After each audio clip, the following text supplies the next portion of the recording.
Welcome to my YouTube channel, Tony Su Vega, your feng shui guru and paranormal expert. Cebuano Tutorial 58, Bisdak. Ang salitang bisdak ay kung kamakailan lamang nagkaroon ito ng tinatawag na pagsasabuo nito. Ito ay nanggaling sa salitang Bisayang dako. Ang ibig sabihin, maaari ang taong ito ay pinanganak sa Kabisayaan at yun ang salita niya, Bisaya. At napakaraming Bisaya. Isa-isahin na natin, Cebuano, Waray, Kinaraya, Ilonggo, Negrinsi, nagkaroon din ng pagpunta o pag-migrate ang mga nasabing Bisaya sa lugar ng Kamindanawan.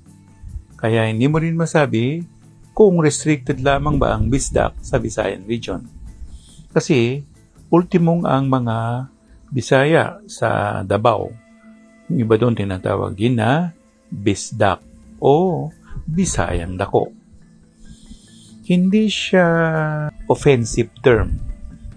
Kung hindi, ito pa nga ay isang defensive o nagmamayabang na termino ng Bisayang dako. O pag sinabi mong bisdak, parang sinabi mo na lang na ikaw ay taal na Tagalog o taal na taga Batangas.